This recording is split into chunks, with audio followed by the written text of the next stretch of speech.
Ladies and gentlemen, welcome to another Tooele Happy Hour podcast, where if Head Trauma had a podcast, this is what it would sound like.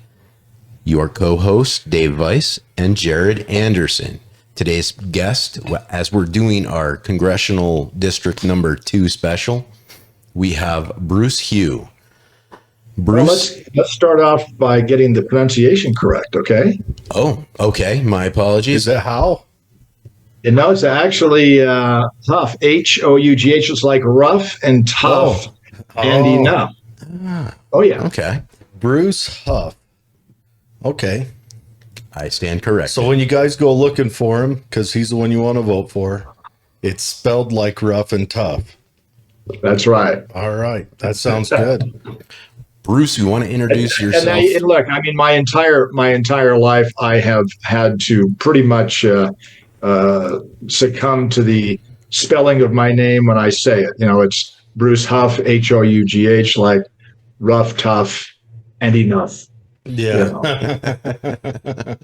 know. And people go along with the enough part, you know, and particularly as we get into politics, I think it's probably going to be that on a constant basis. Enough, you know. Yeah, you'll be misspelled in all of the national news media and print. So anyways, you're opting to run for the Congressional District 2 seat. Tell us about yourself. Yeah, so, you know, the usual bio begins with I started off as a child, you know, but it's, you know, I actually grew up in a small town in Coeur d'Alene, Idaho. Okay. Yeah, it was one of those things where you kind of say, "Oh my gosh, I live in an idyllic situation. I live in the mountains and with the lake, and you know, I was a Boy Scout, and we had my grandfather had a little 80-acre ranch, and he worked my tail off. You know, he'd say, "Okay, I need you today." And here's the thing: I had siblings, right? But for some reason, I was in that age bracket where it was just timed perfect for all the work. So I ended up doing, you know, all the haying and hilling the potatoes and doing all that kind of work. It was a lot of fun, though. It was the out of doors. I mean, castrate calves. I mean, it was like, and I don't even want to describe the old school way that my grandfather used to do it. And he used to always wait till they were like a year old. And I go, why are you waiting till they're so old to do this? It was just to make a man out of you. You know, it makes bigger oysters.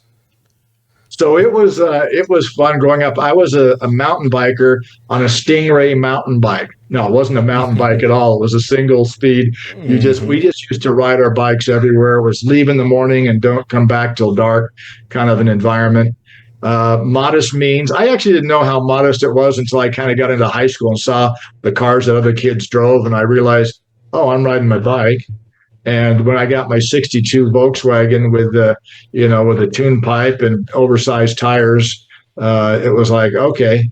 Didn't even have a paint job; it had primer paint on it. So I think I paid $400 for that car. What year did you get your first car, Bruce? I would have been the car that I first owned would have been probably 1969, maybe something like that. 69, maybe 70. The year you owned it, or the year of the car? The year she bought a car. I drove when I was 14 years old because it was North Idaho, and that you could get away with the daylight driver's license at that age, which was really nice. And I used to drive my grandfather's truck all over the farm, so it was like, okay, no big problem there. Yeah, I learned to drive when I was quite young. I learned on a tractor, actually. Yeah, me too. You know, but yeah. So, what caused you to want to dive into the steamy honey bucket of politics? Yeah, so it's interesting. So I actually started off really young. I can remember taking around Goldwater signs. Oh, a Barry Goldwater guy, huh? I mean, I was a little kid. I didn't know who he was. All I knew is that they had cans of root beer that they were giving away if I would take signs out. And the root beer was labeled, are you ready for this? AU H2O. And I thought, how cool is that? Periodic table. I'm getting a little education, a root beer. All I have to do is go put signs in people's yards. I didn't ask them permission. I didn't know I was supposed to ask permission. I just put them up. You just stand in gold. I wonder how Goldwater did up in northern Idaho. In those days, that was actually, I remember my shop teacher in high school was a Democrat, Mr. Hawkins. But he was a really good guy. But then it got really sort of kind of tree hugger, environmental, kind of really extreme at one point. Now it's like the other direction. It's done a 180-degree flip. We had some people from Orange County move up who were conservatives, and I used to debate with them all the time. I remember a guy named Ron Rankin he ended up being on the county council at one point. And as a kid, I used to love to debate politics. I remember he was very interesting because he had like every edition of Foreign Affairs lining his bookshelves. He was just a reader. He just was very involved in that thing. When I was my first year in college, which I went to North Idaho College my first year right out of high school on a debate scholarship, and I was kind of partisan in a sense because I had been in debate all through high school, and I liked the resolutions that sort of, and this is Vietnam era, right? So I was very patriotic, but I get to college and I'm thinking, okay, I'm looking at the candidates for county councils, county commission races and things like that were coming up. And I said, well, I really like this guy and I really like this guy. And they were all over the map. They weren't in one party. And so I got a phone bank together with some of my buddies, and we just went out and we started calling people saying, hey, these are the guys that we like. We did kind of a slate. And both parties were so mad at us for doing that because it was a cross slate campaign that we were running, and it was a lot of fun. And like I say, they wrote a big article in the paper about us, about how we had disrupted the whole political atmosphere by having a slate that included people from two different parties, and so it was kind of a funny thing.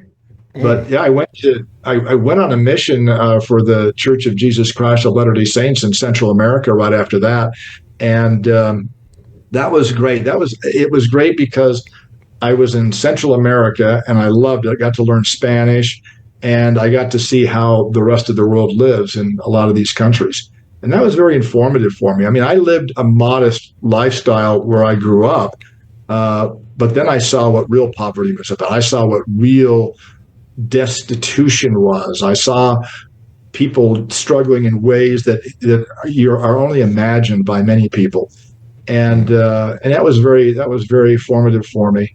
I came back. I went to what was then Rick's College, studied journalism because I was in radio. I was a disc jockey. That's how I earned money. In my later years in Coeur d'Alene, I worked at a local radio station there. So when I came back, there was a new FM radio station going on the air in Rexburg, and it was rock and roll. And it was time to, rock and roll. So I played rock and roll music at night, and I went out and did news during the day, and did production, did all those it was a lot of fun. It was, when you're in a small market, you do everything, and it was a lot of fun. But I got to interview all the politicians who would come through town. I remember George Hansen. I don't know if you remember George Hansen, but George Hansen was an iconic conservative.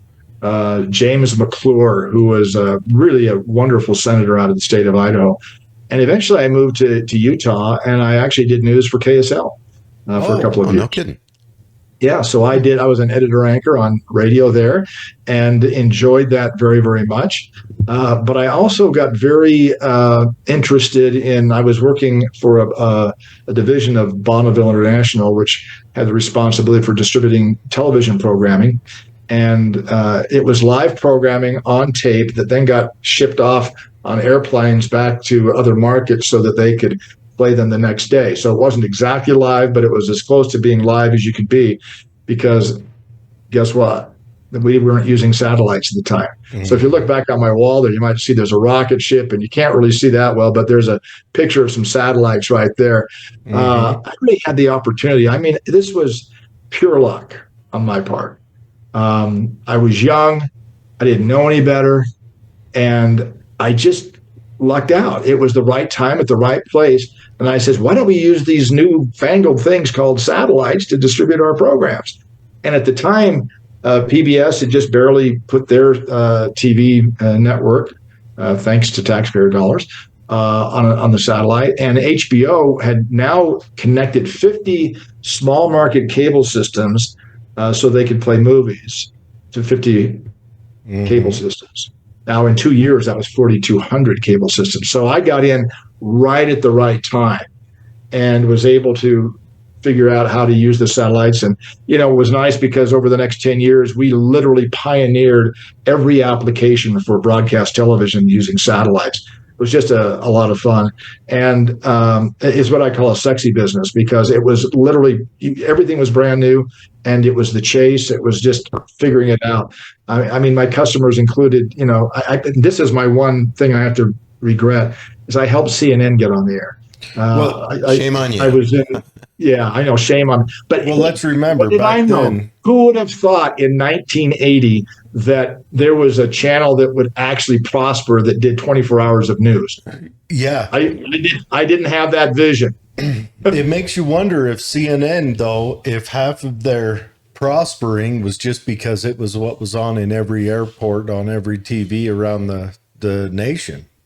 Well, they did a good job of that was their thing. It wasn't by accident they were in airports. That was a marketing initiative. They paid money to be in those airports. I think I think CNN started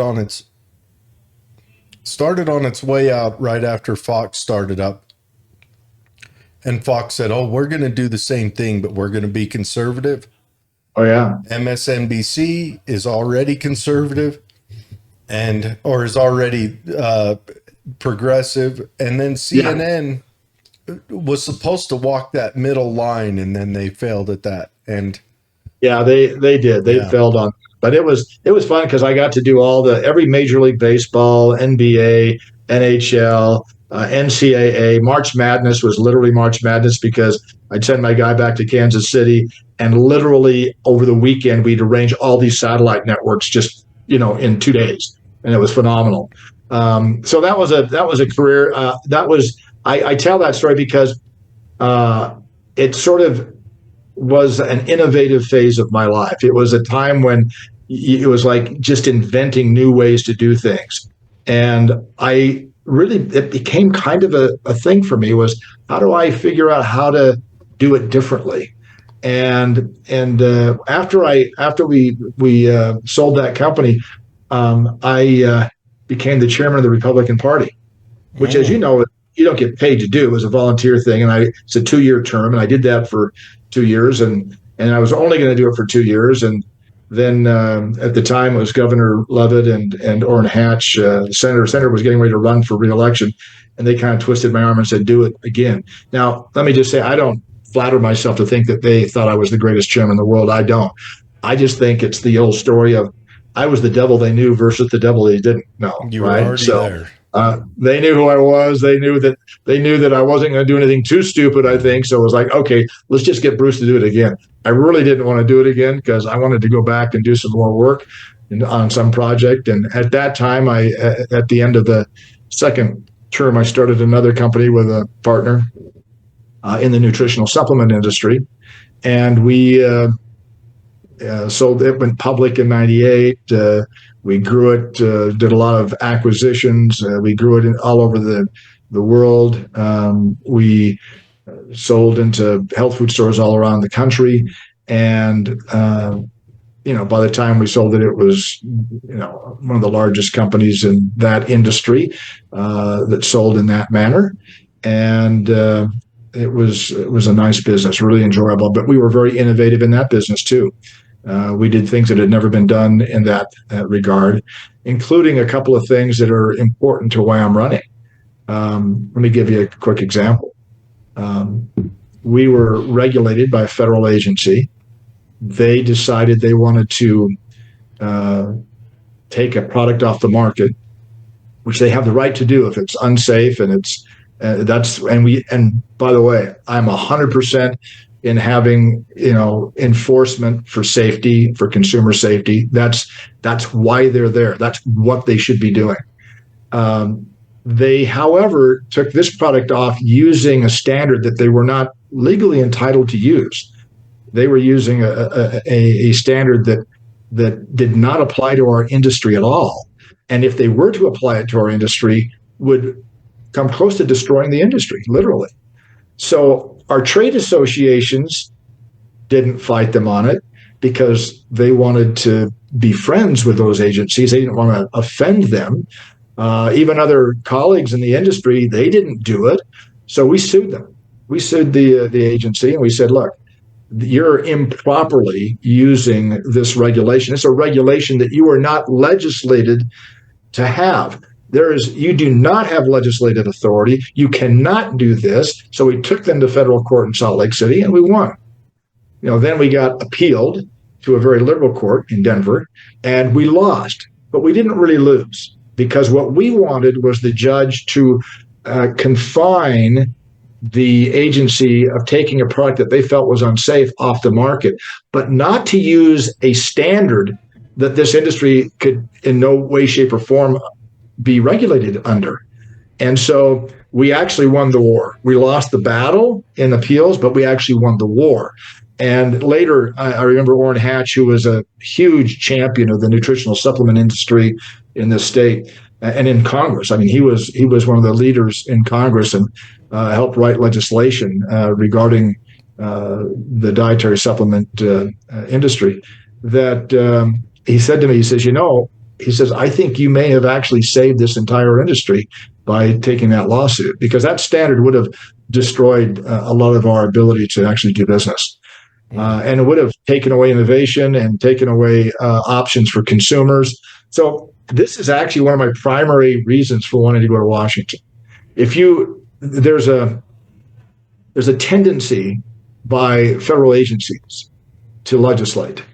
They're doing it in public lands. They've got this new idea that they can do conservancy leases. Mm-hmm. And it's like, well, wait a second. That just means you've figured out a way to take away grazing lands, because we have grazing leases. Now you're going to work with some group that doesn't even live in this state generally, or individuals who can say, oh, we want to do a conservancy lease over here, and then take it completely out of the grazing opportunity or any other opportunity that BLM is supposed to be managing to inure to the benefit of the state and of the ranchers and farmers and of citizens in general, tourism, whatever it happens to be.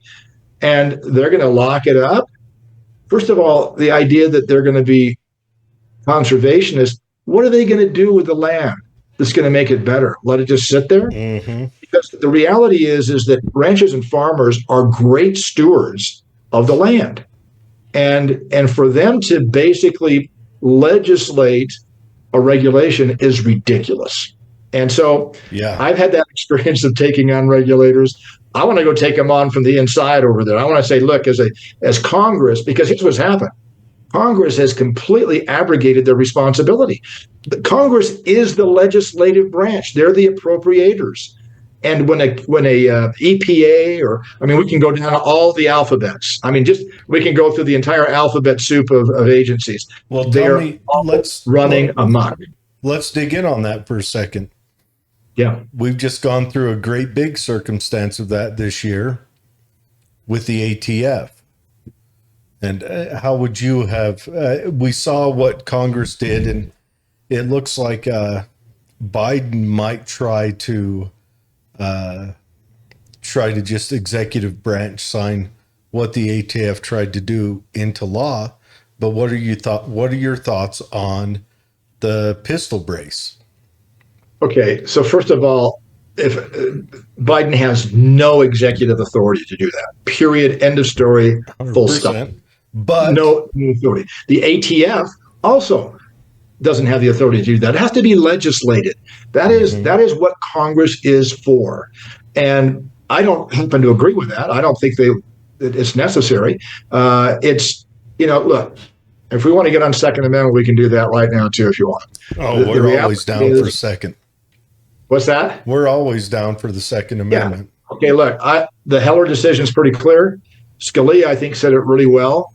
Uh, Look, we have the right. People say, "Oh, it's only for hunting." No, it's not for hunting. The Second Amendment is to protect life and property and all those things. And yeah, hunting, but don't mistake the fact that we should be able to protect life and property. The Heller Act basically confirms that as a constitutional right. Here's the thing, and this is what Scalia said, and I love Scalia. He is right in that every right that we have is not universal in its application and has an infinity of use, right? I mean, there are limitations to every rights that we have in this regard. If mental health, yeah, we should be working really, really hard on keeping weapons out of people with mental health issues. And by the way, we should destigmatize mental health so that people are more open about it, so that we can have those conversations, so that we can provide great care and compassion and love for these individuals who are struggling. We need to be on that side of it, right? We need to start with the principle of love and then realize that, passing more laws on guns isn't really the answer. There are some limitations. If you're a convicted felon, no, I don't want you to have a gun. Guess what? You gave up that right when you became a felon.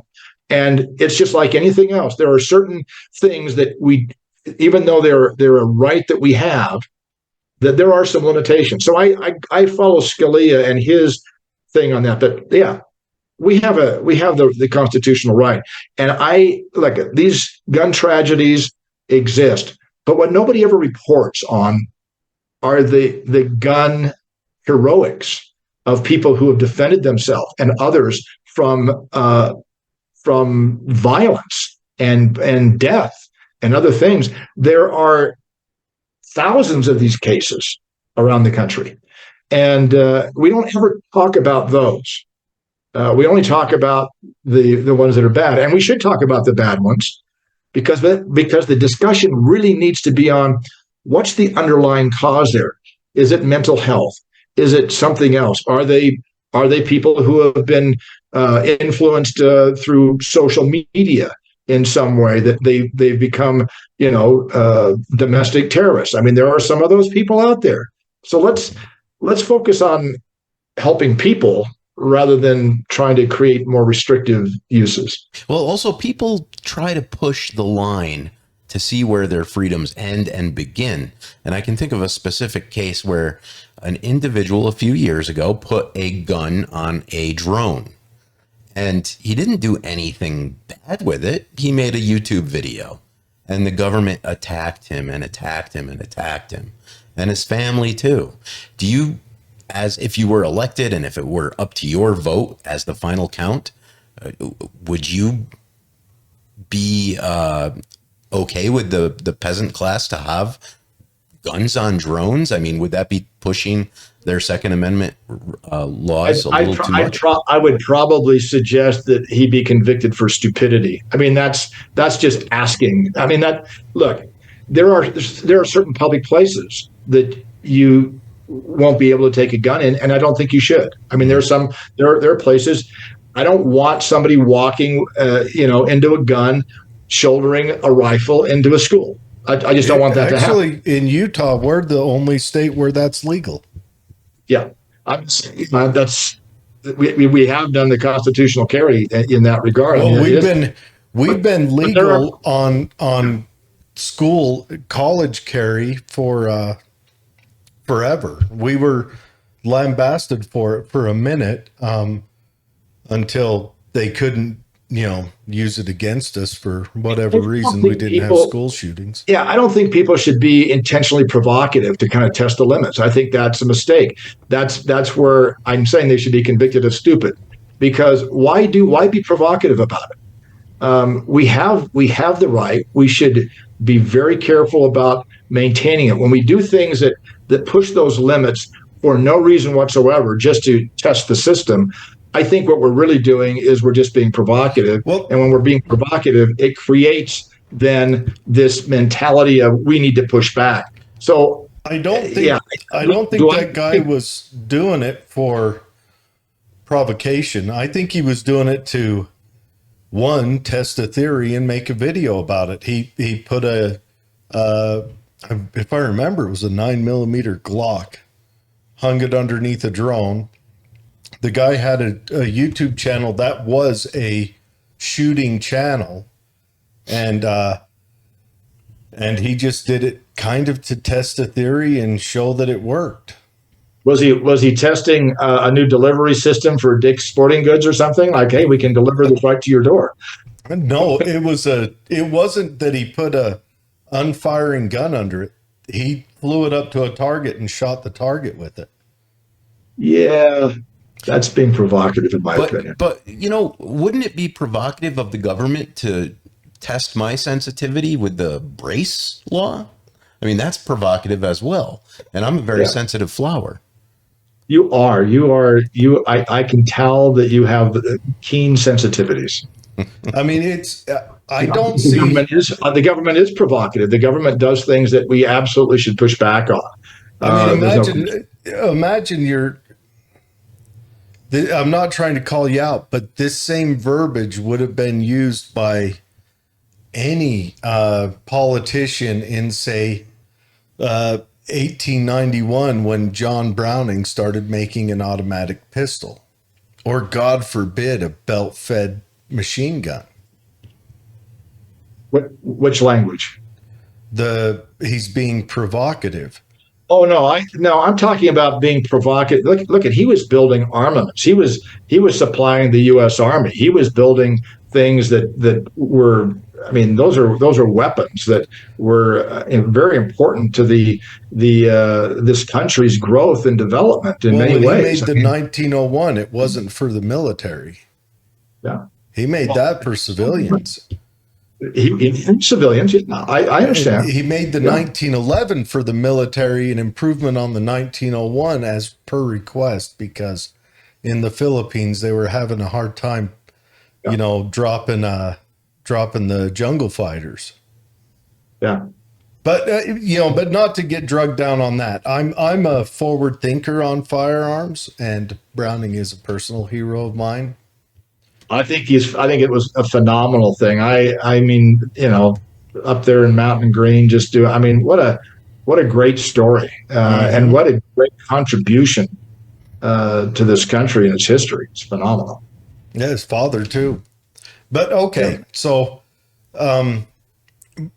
what are your thoughts on, because we're seeing across the board bureaucracies taking legislative control into their own purview, such as the ATF, any of the land management or interior management. They keep snipping off anywhere they can. And yes, Congress has given up its responsibility. The ATF should have been shut down. I mean, we can go back if you want to near and dear to where you grew up, Ruby Ridge, the ATF. Get in line with which agencies should be shut down, right? That's the thing. We would have to do it by lottery. Seriously. Because we're seeing a lot of abuse. Yeah. And that's not a small word, No. I mean, if your local police department showed this type of abuse, they would be wholesale fired. A sheriff would be brought in local to manage while we hired a new police department. Yeah. And so how do you think you could motivate Congress to step up and manage that? Well, first of all, there's the RAIN Act, which is there, that has not gotten enough votes to get passed. We need it. And two things that have to happen. One is we need to increase our majority in the House, and we also need to get control of the Senate to get a lot of these things done. But there's a lot of other things that I think we can do. For example, I think we can go directly into some of these agencies and put them on the spot, whether it be through hearings or other things. That we have to wake up Congress, though, to say, oh, yeah, that is my job. I can't just pass a law and say, okay, you guys figure it out now. if it goes over a certain dollar limit, if it goes over a certain jurisdiction, that it needs to come right back to Congress. If an agency wants to do something that reaches a certain threshold, it's got to come right back to Congress, and Congress has to deal with it. And Congress can't say we're just too busy for it. They can't do it. It's because regulators are not elected. I mean, one of the things, this is the one thing I'd love to work on. I don't know how to do this because of the unions, but I would love to be able to limit the tenure of federal agency bureaucrats to 10 years maximum. Just say, you're in for 10 years. You're done. Go get a job at another agency or another government or another, company. Go and get a real job, whatever. I mean, I know they're real jobs to many, but some of them are, look at when you rub off so much education is a good example, right? It's like, okay, we put all this money in taxes to education. The percentage that actually goes to education is like this much out of this much. It's ridiculous. We rub off so many tax dollars on bureaucracy rather than on producing results. Look, I'm involved in nonprofits a lot. I'm part of a foundation that does work in 15 countries around the world. We teach self-reliance. We provide microloans. We teach skills so people can get jobs, which, by the way, that's another thing that can keep the immigration problem reduced, is by helping them create jobs in their own countries. But here's the thing. They are, as a nonprofit, we have a standard that's put on us. People look at us and say, well, we don't know if we want to give to you. Let's see what percentage goes to administrative overhead versus to actual program content. And I will tell you right now that there are very few nonprofits who can really exist if they were to spend the amount of administrative costs as a percentage of their work that the federal government does. They'd be out of business. Nobody'd give them money. Nobody would do it. It's like, what are you thinking? We're not going to give you money if you're going. So why is that any different as a taxpayer? Why is it if I'm going to give a nonprofit money because, hey, they're being good stewards of the money, because look, if they're only putting this much into administrative costs and the rest of it is actually going to serve people, why wouldn't I have the same standard for the federal government and say, hey, only this amount can go to administrative costs. The rest of this has to go to these purposes. Imagine a free market tax system. Yeah, and by the way, if it's education, I know people just like to do away with it, but until we get 60 senators, that's not going to happen.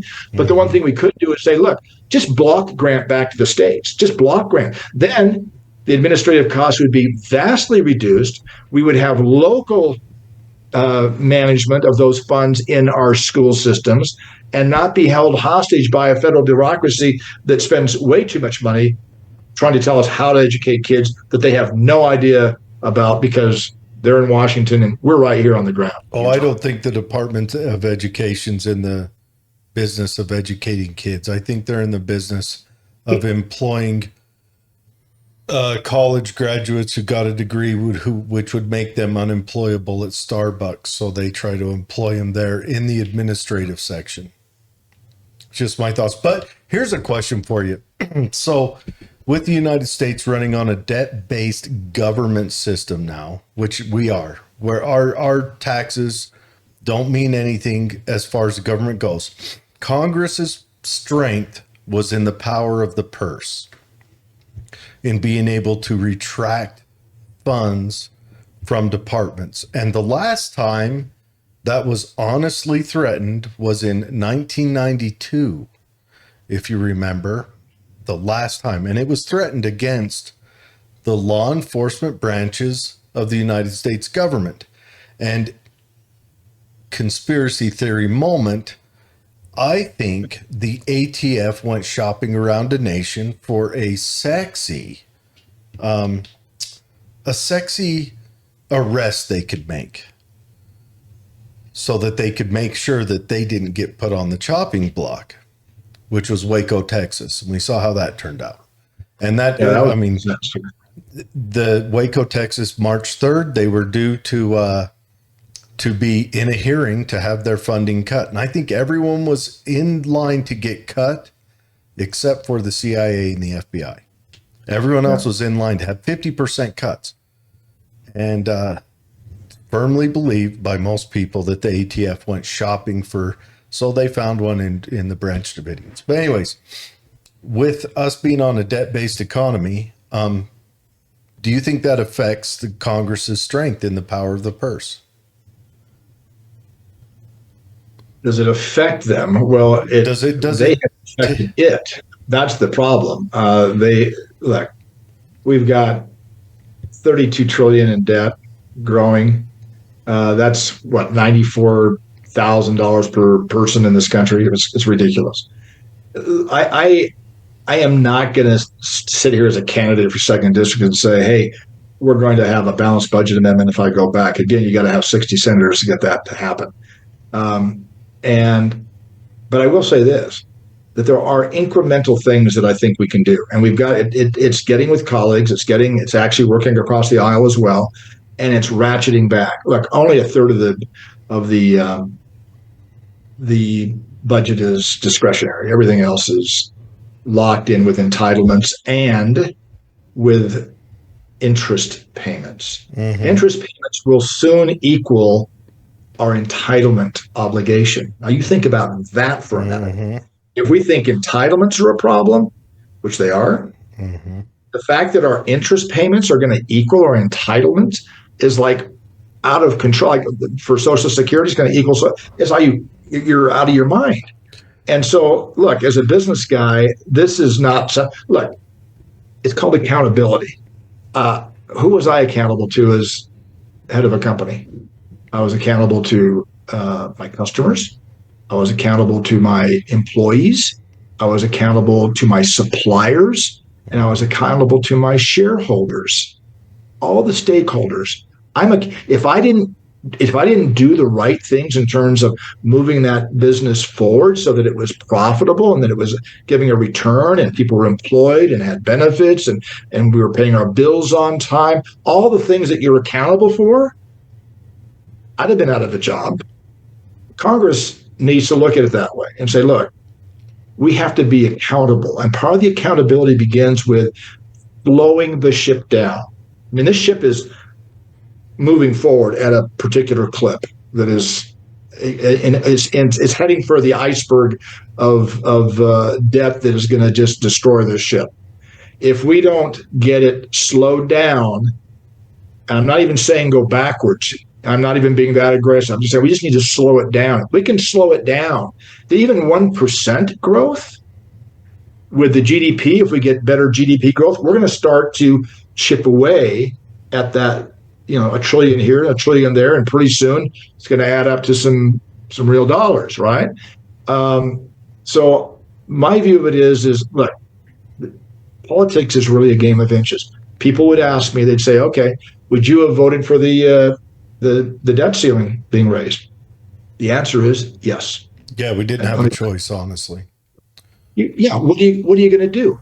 Are you going to default? Because if we'd have defaulted, I can tell you world economic markets would have had a coronary.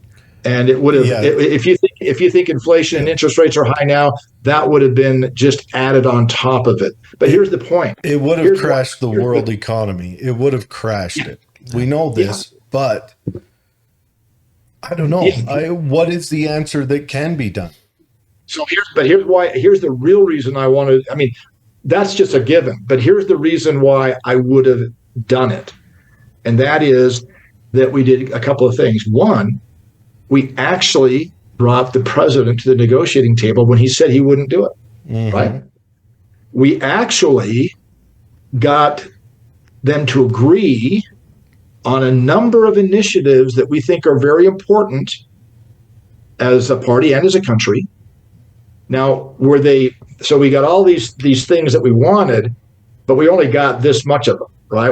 Here, I'll get up here so the screen. We only got this much of them. We wanted this much of them. We only got this much of them. And people would say, we should have gotten more. We should have gotten more. Well, yeah, that would have been nice, right? And if we had both houses, if we had the House and the Senate, we could have more leverage. But here's the thing. It's a game of inches. Yeah. We are not, we have to just we have to understand that the hard work is what happened there, getting that extra inch. We got an inch. So guess what? We're an inch further where we want to go than we were the day before. Just an inch, but we're closer. We're getting the camel's nose in the tent.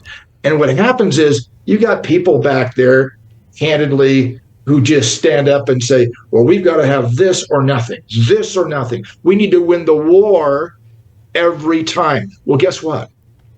We don't win the war every time.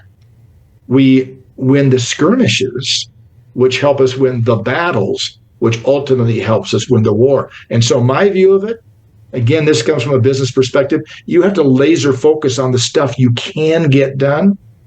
And even though it doesn't look great, or big in anybody's eyes at the moment, if you do enough of those little deals, guess what? All of a sudden, oh, there you are. You've made some real progress, and now you've slowed the ship down, and now you can start to get it to turn in the direction you want it to go. Yeah, I agree.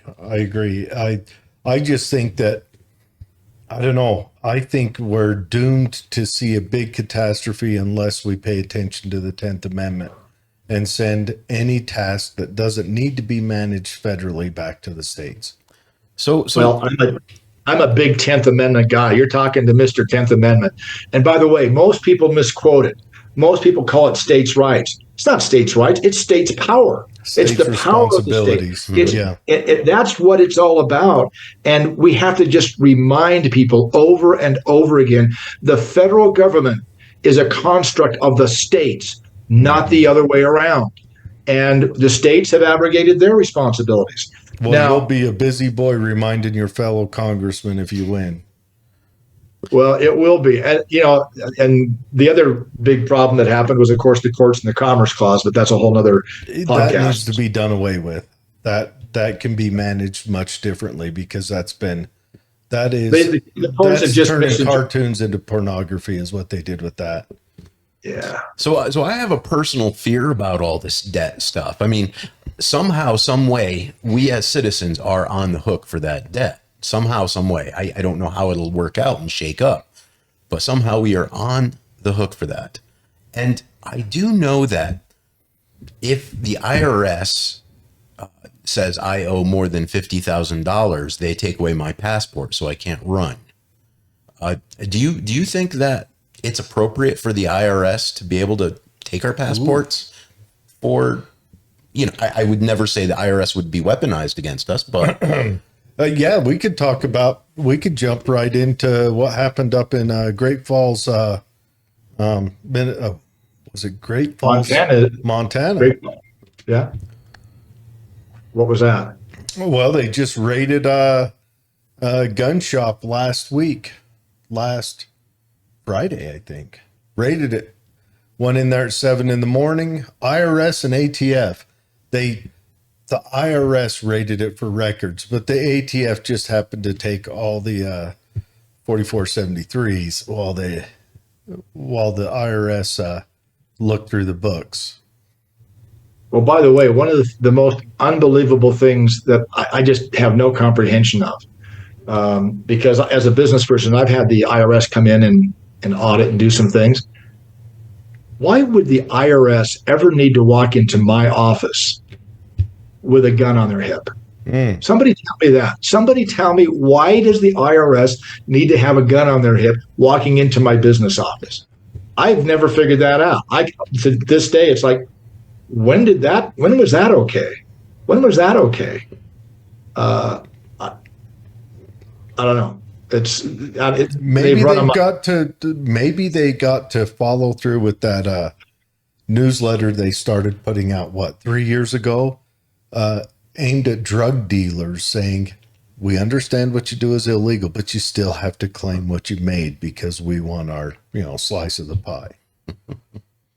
Yeah. Well, and in Washington, Oregon, they're collecting taxes off of cannabis stores all the time. Right? Well, the cannabis stores, nothing. They're aiming that up there. The fentanyl dealers, I mean, the cannabis, the illegal dealers. Yeah. Yeah. Mm-hmm. I'll bet Coke has just Coca-Cola has more prohibitions in Oregon than marijuana does. You might be right. If you go to California with Prop 65, they are. We got to a point where it was like, okay, is it even worth selling into California? We know it's a huge population; it's like the eighth largest economy in the world, but they've made it so difficult to sell. I have to relabel my product just to be in California. If you walk into a newly built condominium, for example, you will see a placard on the wall, and what will it say? It will say the materials in this building are known to cause cancer. And it's Yep. like, you're walking in with your grandkid and he goes, I can get cancer walking in this building. Yep. Grandpa, why are you bringing me into this building? I I can mean, it's like, just what are we doing? I I can mean, well, I just know see what California's doing. the labels on your stuff that says materials that the machine that put the label on this bottle has a sticker on the machine that made a part of it that is known to cause cancer. So like 4 layers back, there was California's ridiculous about cancer. Yeah, what's interesting is that their standards for many ingredients are 10 to 100 times more stringent than the federal standards. Yeah, that's why They're, every box of ammo they're you smart buy, because they're smarter than all of us. yeah, every box of ammo you buy says in California known to cause cancer. Yeah. Only causes cancer in California, but that's where it causes cancer. Their taxes probably cause cancer. And if you suck on a lead tip or swallow, I don't know how it happens, but Yeah. Well, the lead doesn't give you cancer. That just makes you crazy. But it's the materials in it, which I'm sure there's materials that cause cancer in the average ammunition. But it's funny lithium how battery. ammunition, you're buying ammo and it's got to have a California label on it. Yeah. So let me ask you a question about foreign affairs. We'll go in a different Yeah, let's direction. dive here. in. If Let's I did do have it. my passport and I'm able to travel, right? So Taiwan is in the news a little bit. Do you feel like we should recognize Taiwan as a country? And if not, or if so, why? Okay, so here's the thing. This is the wonderful thing about the way we've operated and the way China has operated with the one China concept, right? There's one China. The key is we just don't have to tell them which one, right? It's like, oh yeah, we believe in the one China concept, absolutely. And they say, yeah, we believe in the one China concept. And Taiwan says, yeah, we believe in the one China concept. Look, this would be, I don't think I'll say this because it'd be way too provocative, but it's a very huge issue. What's happening in Ukraine, China's looking at very carefully. What's happening in terms of our resolve to support allies around the world, they look at. They have a 100-year view or longer. We don't. We look at it in the nanoseconds, and it's like, okay, seriously, stop. Let's just take a breath. We have two things. One, every company needs to be conscientious about alternative supply chains. We cannot be, we learned during COVID, what? Pharmaceuticals and chips.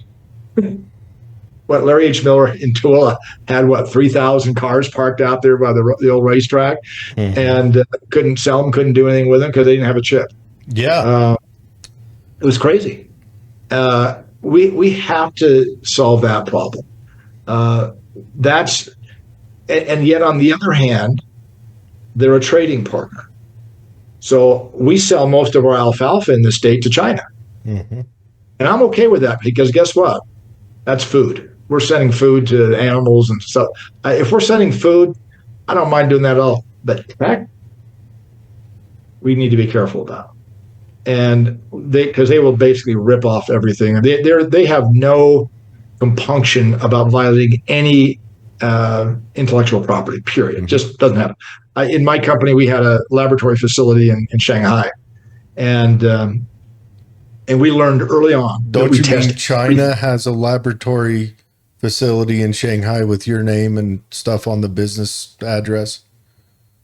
Well, it's basically there are employees, and we rent this facility, and we own the equipment inside the facility, and we test everything that was coming into this country before we ever got it on a container. because we learned the hard way that it's really expensive if you get a container full of stuff that doesn't meet our specifications.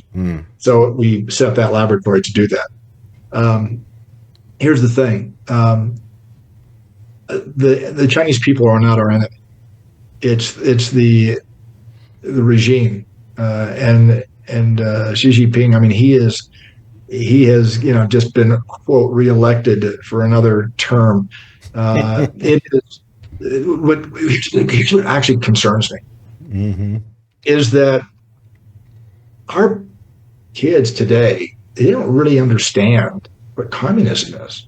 I don't think they get it. I don't think they understand what the Red Scare is. I don't think they really understand what that kind of government oppression is all about, because it's just too far away. They don't see what's happening to their oppressed minorities. They don't see what happens to their children labor policies and to kids in factories. They don't see that kind of stuff. They just see their Nikes. They just see, I don't think they get the idea, well, we don't want to force our ideology on other people. Okay, we don't need to force it on other people. I get that. But we need to be a good example of it. And we also don't need to support regimes that absolutely oppress their people. And it's difficult. They've got over 1 billion people. Now, the good news is India's passed them up in terms of population, I think, this month. Yep. And they actually have some reasonable people to do business with, right? But China is dangerous.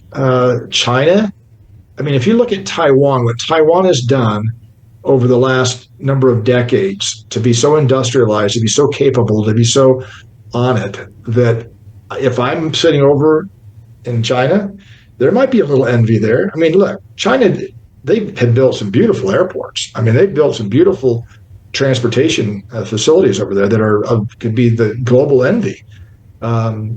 We certainly haven't done those things in our own country, but they're doing it on the backs of their people in a way that even our tax structure, as bad as it is sometimes, isn't what they do over there. It's a difficult situation. So I've met with the current president. I met with her before she was president. Very bright person, very bright woman who legal mind, trained in the United States. She took a harder stance than her predecessor. Her predecessor pretty much was allowing Chinese students to come in and just populate the universities in Taiwan and this great cultural exchange, right? And there's some benefit to that in the sense that people are feeling a little more comfortable. We're okay. We're not enemies exactly, but that China Strait, that's an area that has to have some controls in it. And he was a little more lax on it. The new president that's there, she's been much more stringent about it. So it's been more difficult for the PRC to sort of have their way with Taiwan, with the current president. And I think she's good. I think she's on the right path, because she has to have them feel like that they're being more weaned away from it, not maybe getting as close as they were before. Because once you get so enmeshed and so intertwined, then what do? Then you're stuck, right? So it's a tough problem, and we have to show some resolve over there. We're in Korea, we're in Japan. It's a hard solution, but they have to know that we're serious, that we're not going to just let it go by. I asked the question, why we give money to Honduras, for example, a country that I actually spend a lot of time in, do a lot of work in self-reliance there. But here's what's happened. Honduras just breaks with Taiwan because China is giving them a boatload of money. And they all know what's going to happen. It's like, we know, but if you would just give us the money, then we wouldn't do that. Well, come on. The problem is what we see in Africa, we see in Latin America now, is they go in, they loan money, they're going to build this infrastructure for them, they're going to default, and guess who owns the port once they're done? Yep. Oh, China owns it. And so in China does. This hemisphere, we have got to get on it in the Western Hemisphere here. We have to not allow that to happen. Yeah, China does the same thing we do, except we go in and part of the interest repayment is they need to liberalize their government, which I would argue is a good thing. Liberal in the traditional sense of liberal, Yeah. you know. Liberalism. Yeah. And China doesn't care how they run their government. They just want a clause that says if you miss a payment, we get it. Yeah. And the other side of it is that they move in Chinese nationals into those locations. Mm-hmm. A lot of them, a lot of workers. They create communities there that then create intelligence gathering, create other intertwined relationships that make it very, very difficult. Yeah, but we don't need to talk about Fen and her dalliances with different government officials today. Bruce, so we're coming up to the end of our wonderful segment here. You want to give us a closing argument we statement? Also got a whole bunch of comments here if we could read through them. Oh, yeah, we do. Yeah. Okay. All right. So we've got Molly May. We're going way back to the beginning of the conversation. So if you don't remember what we were talking about then, it's okay. Because I don't either. Talking about the bureaucracies, they can't even legislate that. It's unconstitutional, period. Okay. Now going back to gun ownership and they can't. They can't. It is unconstitutional for them to legislate. That's my point. That's why we need to get people back there who are going to basically attack the bureaucracy, because that's the problem. You know, people say we need to have term limits in Congress. Hey, I'm happy to do term limits if we can do it universally, so that we're not unilaterally, giving up people. But if we're going to do that, we have to have term limits on bureaucracy, because that's where we'll get into bigger trouble. It'll be even worse trouble. Yes, we definitely need to. We need to. What I worry about with the debt is that we've gotten to where we have a government that's managed by debt, where the Congress carried their strength in the purse, the power of the purse. The Congress is supposed to issue the money to the nation, to the government, to everything, and that's been stripped away from them. So how does Congress flex its muscles after it's lost its biggest weapon in its in its gun locker? All right, she says. Now here's a big question. She says, who gets to decide who is mentally fit? Going back to the ability to own and firearms. Well, not me. I mean, I think the family has the primary responsibility of working within their own context there to help their family members and to get them help and to do that. But I think that's where it begins. I'm not saying that we should have some federal bureaucracy saying, "Oh, you're unfit because you're mentally unstable." That's not the answer. The answer is local. The answer is starting with the family. When you know that you have someone who is bipolar in your family, for example, are you going to buy him, a shotgun for Christmas? I don't know. You may want to think twice about it. Yeah, you may want to have a conversation with their doctor. You may want to have, that kind of a discussion before we do those kinds of things. And if you have someone in your family who is having and experiencing those problems, maybe they're having suicidal ideation, maybe they're having, other thoughts. Lock up your guns. We need to do things that in our families and in our local communities that help, because nobody knows what's going on in somebody's heart and head except for the persons that are closest to them. They're the ones who need to step up and take some action. Honestly, the only answer I see to this problem we currently have is arming the whole society and making it so that nowhere's a soft target. Yeah. But that's just my... Okay. She also asks, who decides who is a domestic terrorist? Everyone seems to have a different definition of that nowadays. And that is true, again, coming from the alphabet agencies. Well, that's why I think that Congress has to step in, and we have to have some good decisions. And you can't say that people who are protesting in a school board meeting are domestic terrorists. I mean, it's just gotten ridiculous when you are looking at free speech as terrorism. Though yes. I would say if I'm seeing people attack federal buildings and throwing Molotov cocktails at them and breaking windows and looting, I might say that there's some law enforcement that could actually be applied in that situation. Yeah, you But if might I'm think so, if I'm in right? a if I'm passionate in a school board meeting, I shouldn't be labeled as a threat or a terrorist because I happen to be passionate. I mean, that's ridiculous. Yeah, that was the stuff that happened in the Northwest, and the stuff that happened on 529 back in DC that no one talks about The, when they the lit, mostly peaceful when they protests. lit the church on fire and tried burning it to the ground. But remember, the guy whose daughter was assaulted in the bathroom in the school, who was angry about it, that is a domestic terrorist. Okay, now here's a tough one. This is a direct question to you. What place do you think she cannot conceal her handgun? I'm not sure I understood the question. What is it? Well, you were talking about Locations that you shouldn't be able to be armed within. Yeah. So she's asking what kind of I place mean, would that be? well, look, it gets back to your statement, Jared, which is either everybody's walking around with a gun, or how do you do it? I just think there's places that and when I'm saying, and look, on a concealed carry, it's one thing if somebody has been trained and has a gun and it's on their ankle and it's their personal protection. They do that sort of thing.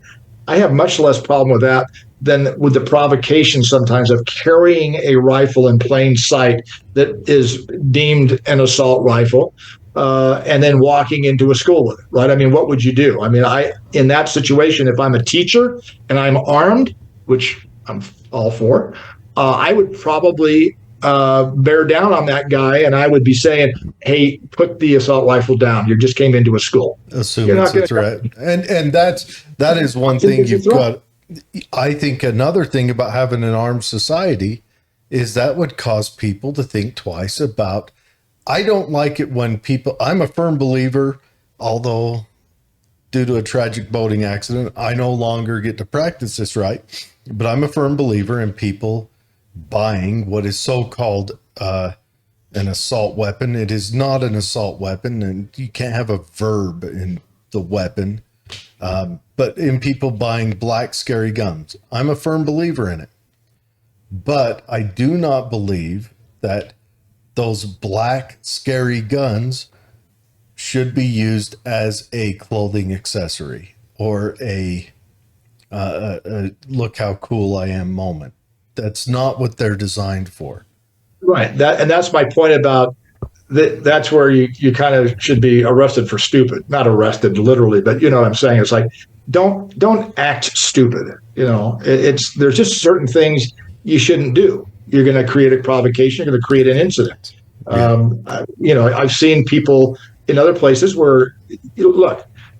There are places where I've seen open carry where it's been actually an okay situation, and I don't know that there's a fast rule, but I think there are some places, and Scalia talked about it. And I think, a school, somebody open carries into a school. I think in our day and age where we are right now, you just don't allow it. Yeah. You can't. That I kind of agree with. That's why I like constitutional carry. But we're going to probably have to cut this close because I think our next interview We got a lot of questions on this board. is coming in. But one person brought up a good point, and this one's kind of pointed towards Dave, but it is a good answer. And I'm gonna preface a lot of it and read through the lines. But he writes, where did it go?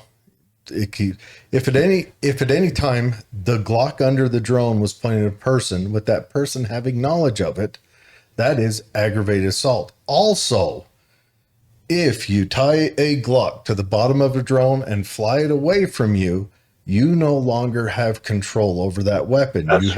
You have given up control over that weapon, which is one way that could be made illegal. You've given up possession. Like, do you know why Kyle Rittenhouse got away with shooting the first crazy guy in Kenosha? Because that guy grabbed at his rifle, and once his hand touched that rifle, it's considered dual possession. Yeah. And because of that dual possession, he was allowed to utilize that rifle with deadly means to defend himself, maintaining property. I can see Dave rethinking this whole drone thing right now. I would can say see this is sensitive material because we're letting the government do this all the time. But when it comes to us as peasants, we have to abide by a different standard. So when you have two different standards for two different classes of people in one like human colony, we're going on dangerous territory there. All right. There's a lot of questions. If you can take the chance, jump on the Facebook page, just where this video is, read through the comments, answer what you can. Fred says K through 12 school or college. Are you talking about where can you carry firearms? In the state of Utah, according to my understanding, you can carry a concealed weapon on any government-owned ground except for courthouse. except for courthouses. But you can carry them into any of the schools, any government-owned schools. Private property is a different matter because that is up to the owner on what you can carry there. All right. Bruce, thank you for coming on. We hope we get a chance to talk to you again. I know this is kind of a snipped video, really quick. We're trying to get everyone through before the election. We wish you good luck, everyone. If you've got questions for Bruce, you can go to Bruce Hough for Congress.com and you can write me there and I'll be happy to respond too. And we have a debate on Tuesday night at Woods Cross High School and one in Washington County on Thursday. And then the state convention is coming up on Saturday. in Delta on Saturday at 3 p.m. in the afternoon. Come on down. It'll be fun. And Fred, Holly got after me today for saying I better not pull you away from that state convention on Saturday, even though we got range day. So we're going to have to try to figure out how to make that happen. But yeah, Bruce Hough for Congress.com. It's in the show notes. It'll be a hot link. You just click on it. Pronunciation right. Timeout. You Bruce messed it up. What did I say? Bruce. This is a test. Bruce. Oh, Hough. Rough and tough. Hough. Yes. Okay. Come on. Sorry, I was reading it off. Bruce Hough. It's BruceHoughlForCongres.com. Go into the show notes. There'll be a hot link there. You just click it, jump you right to there. Thanks for coming on, Bruce. Thanks again. We'll talk to you soon. Thanks, guys. Take care. Take care. Good luck.